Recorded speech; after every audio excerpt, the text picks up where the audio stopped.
کیونکہ والد روحانی کی ایک اطاعت کی ہوتی ہے، کیونکہ میں سمجھتا ہوں کہ جو خداوند عالم والد جسمانی کی نافرمانی سے ناراض ہو جاتا ہے، وہ اللہ والد روحانی کی نافرمانی سے میں اس کا سہارا لیتا ہوں کتاب منید المرید، جس میں مولانا قدیانی ارشاد فرماتے ہیں، یاد رکھو والد جسمانی کے مد مقابل والد روحانی کی زیادہ کیوں علت بیان کرتے ہیں، مولا کہتے ہیں کہ ہو سکتا ہے کہ جو تمہارا والد جسمانی ہے اس نے اپنے لذت کے قصد سے تمہیں قائم کیا ہے، لیکن والد جسمانی اس والد کو کہتے ہیں کہ جو بغیر کسی فائدے کے، بغیر کسی مقصد کے ہماری پرورش اور ہماری حفاظت کرتے ہیں۔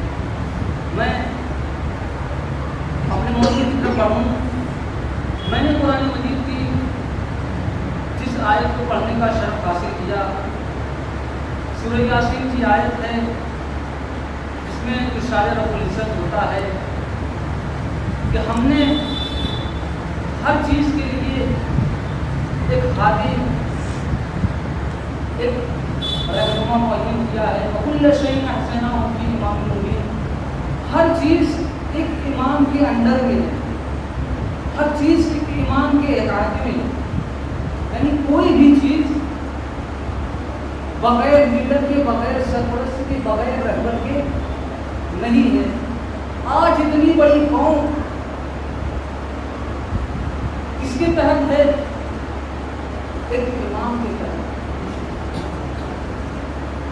لیکن وہ امام ہم سے کیا چاہتا ہے؟ اس امام کا مطالبہ کیا ہے؟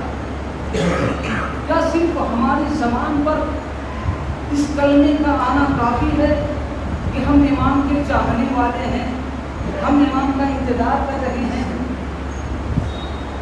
کیا اس کلمے سے ہماری محبت ثابت ہوتی ہے؟ نہیں عزیزان امام، ہمارا امام ہم سے کچھ مطالبہ کر رہا ہے، ہمارا امام ہم سے کچھ چاہ رہا۔ امام کیا چاہتے ہیں؟ امام ہمیں کیسا دیکھنا چاہتے ہیں؟ اگر آپ مطالعہ کریں تو امام کے چاہنے والوں کی جو صفات بیان کی گئی ہے، ان صفات میں المختصر یہ ہے کہ رات میں شب کی تاریکی میں اس طریقے سے عبادت میں مشغول ہو، ان کے گھروں سے قرآن و تلاوت کی اس طریقے سے آواز آئے کہ جس طریقے سے مدھ مکھی کی شہد آواز آتی ہے، کس طریقے سے کہ وہ خوف الہی سے جب بارگاہ الہی میں کھڑے ہو تو ان کے جسم میں ایک خوف تاری ہے۔ لیکن انہی کی صفت یہ ہے کہ جب وہ دن میں نکلے تو شیر نر کی طرح نظر آتا ہے، وہ شیر نر کی طریقے سے، کس طریقے سے شیر نر ہوتا ہے؟ جب میدان میں آتا ہے تو کسی کی ہمت نہیں ہوتی ہے اس کے سامنے آنے کی ضرورت نہیں ہوتی ہے۔ عزیزان امام، ہمارے امام ہمارے کیریکٹر کو دیکھتے ہیں، انہیں بہت تکلیف ہوتی ہے۔ ہمیں کیسا ہونا چاہیے؟ امام کے چاہنے والے سلمان کمبر جیسے ہوتے ہیں، مقدار جیسے ہوتے ہیں۔ آج دنیا بہانہ کیا تلاش کرتی ہے؟ دنیا کا سب سے بڑا بہانہ یہ ہوتا ہے کہ وہ جی ان کے زمانے میں امام کے نبی موجود تھے، انہوں نے نبی کی سیرت کو قریب سے دیکھا تھا، نبی کے ساتھ تھے، نبی کے صحابی تھے، نبی کے ہم رکاب تھے، انہوں نے نبی کی حیات کو بہت نزدیک سے دیکھا تھا، اس لیے وہ اپنے آپ کو ایسا بنا پائے. یہ دنیا کا بہانہ ہوتا ہے کہ ہمارے پاس امام نہیں ہے, کتابوں سے کتنا استفادہ کر سکتے ہیں. اگر امام ہوتے تو ہم میں بھی کوئی سلمان ہوتا, کوئی کمر ہوتا, کوئی گزر ہوتا, کوئی مقدار ہوتا. ایک واقعہ ہے, مولانا روم, آپ لوگوں نے یہ نام سنا ہوگا, جو بیان کرتے ہیں ایک مرتبہ روم کے بادشاہ کے پاس چین سے کچھ کلاکار آئے. آنے کے بعد انہوں نے چیلنج کیا کہ ہم ایک تصویر بنائیں گے اور اس تصویر کی خاصیت یہ ہوگی کہ اتنی دلکش, اتنی جاذب, اتنی پرکشش, اتنی مائل رکھنے والی, اتنی رغبت دلانے والی تصویر آپ نے اپنی پوری بادشاہت, اپنی پوری حکومت, اپنی پوری حیات میں کبھی نہیں دیکھی ہوئی. ایسی تصویر ہم آپ کو دکھائیں کہ بادشاہ کا ٹھیک ہے, اگر تم نے تصویر بنا لی اور یقیناً میں نے اس سے پہلے ویسی تصویر نہیں دیکھی ہوگی تو تم کو گرا کر انعام دیا جائے. وہیں پر کچھ لوگ روم کے بھی کھڑے تھے, تو رومیوں نے چیلنج کیا, جہاں بنا ہم بھی چیلنج کرتے ہیں کہ جیسی تصویر جو چائنا والے بنائیں گے بعین ہی وہی تصویر ہم بھی بنا کر دکھائیں گے. اور چیلنج میں دعویٰ اتنا ہے کہ ہماری اور ان کی تصویر میں ایک بال کا فرق نہیں ہو, اور جو ہم تصویر بنائیں گے وہ ان کی تصویر کو دیکھے بغیر بنائیں گے. اب بادشاہ کے اندر چاہت پیدا ہوئی, آخر کیسے ممکن ہے. دن معین کیا گیا, چائنا والوں نے کہا ہمیں کچھ جانور کی کھاد دے دیجیے, کچھ کلر دے دیجیے, کچھ برش وغیرہ دو, ان کی ضروریات کی مطالبہ کیا. تو بادشاہ نے پوچھا روم والوں تم کو کیا چاہیے, تصویر بنانے کے لیے تم کو کن چیزوں کی ضرورت ہے. تو روم والوں نے کہا کہ ہمیں صرف لوہے کے کچھ ٹکڑے دے دیے جائیں, لوہے کے چھوٹے چھوٹے ٹکڑے دے دیے جائیں, ہم ان ٹکڑوں سے اپنی تصویر کو بنائیں گے. اب بادشاہ نے سنا یہ کیسی باتیں کر رہے ہیں, لوہے کے ٹکڑے سے کہیں رنگین تصویر بنتی ہے. بہرحال لوہے کا ٹکڑا لیا گیا, دونوں کے درمیان میں بڑا پردہ عائد کر دیا گیا, دونوں تصویر بنائے گئے. اب جب چائنا والوں نے کہا کہ ہماری تصویر مکمل ہو چکی, تو بادشاہ نے اس تصویر کو دیکھا. دیکھنے کے بعد کہا کہ یقیناً اتنی پرکشش, اتنی جاذب رکھنے والی, اپنی طرف اتنی کھینچنے والی تصویر میں نے اپنی پوری زندگی میں کبھی نہیں دیکھی. لیکن اس کا فیصلہ اس وقت ہوگا جب روم کے لوگ اپنی کلاکاری کو دکھائیں. اب بادشاہ نے دریافت کیا کہ روم والوں تمہاری تصویر کہاں تک پہنچی. تو روم والوں نے کہا کہ ہماری بھی تصویر تیار ہو. اب جیسے ہی بادشاہ نے پردے کو ہٹایا اور جو تصویر کو دیکھا تو بادشاہ کی فکر اس کے ذہن سے نکل کر تخیلات کے آسمان پر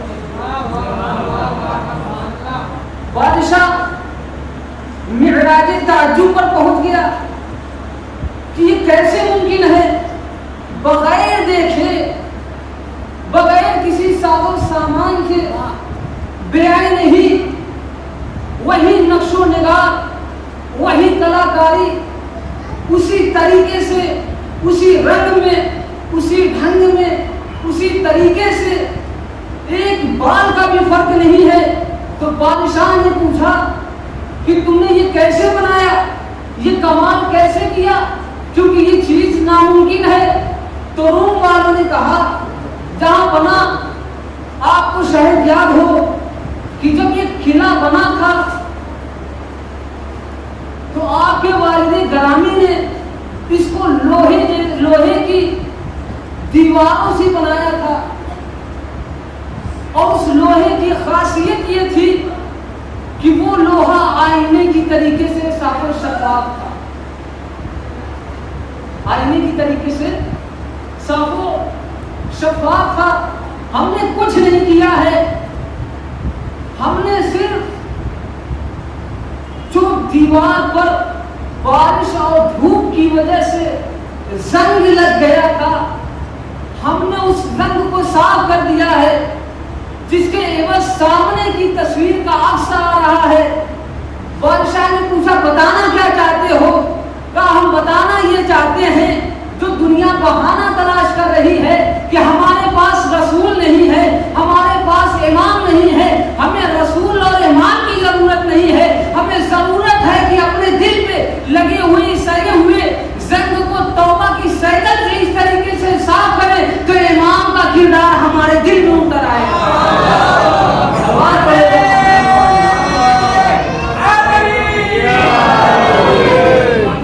ہمیں ضرورت ہے اپنے دل پر لگی ہوئی سیکل کو زنگ کو صاف کرنے کی۔ آج پوری دنیا کیا کہہ رہی ہے کہ ہم امام کا انتظار کر رہے ہیں، کہیں ایسا نہ ہو کہ امام ہمارا انتظار کر رہے ہیں، کیونکہ امام شرائط کیا ہے؟ ان کے چاہنے والے ایک تعداد معین ہے، 10,000 کا لشکر اور کچھ خاص اصحاب ہوں گے۔ جب تک شرائط پوری نہیں ہوگی امام کا ظہور کیسے ممکن ہے؟ کیا ہم اور آپ تیار ہیں امام کے ظہور کے لیے؟ شیراز کا ایک نوجوان ہے، خواب میں دیکھتا ہے کہ میرے دروازے پر ایک نورانی شخصیت آئی۔ اب جب میں نے دروازے کو کھولا تو میں نے پہچان لیا کہ یہ کوئی معمولی شخصیت، یہ کوئی معمولی شخصیت نہیں ہے۔ پہچان لیا کہ یہ امام ہے۔ کہا گزارش ہوئی کہ اللہ کے بندے میں آج تیرے گھر کا مہمان ہوں، میں آج تیرے گھر میں قیام کرنا چاہتا ہوں، تیرا مہمان ہونا چاہتا ہوں۔ چونکہ وہ بندہ پہلے سے پہچان چکا تھا کہ یہ امام ہے، تو اس نے کہا مولا مجھے چند ثابت کی تھوڑی سی مدد، کیونکہ میرے گھر میں ایسی چیزیں ہیں جو آپ کو پسند نہیں ہیں۔ اتنا کہنے کے بعد وہ شخص اپنے گھر میں واپس چلا گیا، اور جب ان چیزوں کو چھپا کر واپس آیا تو دیکھا کہ امام موجود نہیں۔ انصاف سے بتائیے ابھی ہمارا گھر امام کے وجود کے لیے آمادہ نہیں ہے تو یہ زمین کیسے آمادہ؟ آج شب ایمان ہمارے امام محضر امام میں پیش ہوتے ہیں، امام ہمارے امام کو دیکھتے ہیں۔ روایت کی جملے ہیں کہ جب امام نامہ اعمال کو پڑھتے ہیں تو ان کے سامنے سفید رومان ہوتا ہے، اور جب امام دیکھتے ہیں مجھ سے محبت کا دعویٰ کرنے والا، مجھ سے محبت کا بھرم بھرنے والا، تو یہ کہتا ہے کہ میں امام کا چاہنے والا ہوں، اور وہ کوئی گناہ کرتا ہے اس کا نام ہے اعمال سیاہ ہوتا ہے، تو امام زمانہ خون کی آنسو ہوتے ہیں۔ روایت کی جملے ہیں کہ امام خون کے آنسو ہوتے ہیں تو وہ جو سفید رومال امام کے سامنے ہوتا ہے، اشکوں کو پوچھتے ہوئے وہ سرخ تبدیل ہو جاتا ہے، وہ خون میں تبدیل ہو جاتا ہے۔ اب انسان سے بتائیے گا کیا امام کو رونے کے لیے یہ کافی نہیں تھا کہ کربلا کے میدان میں کھڑا کر دیا؟ کیا امام کو رونے کے لیے کافی نہیں تھا 6 مہینے کا جسم مارا گیا؟ کیا امام کو رونے کے لیے کافی نہیں تھا کہ امام حسینی کی آگ لگا دی گئی؟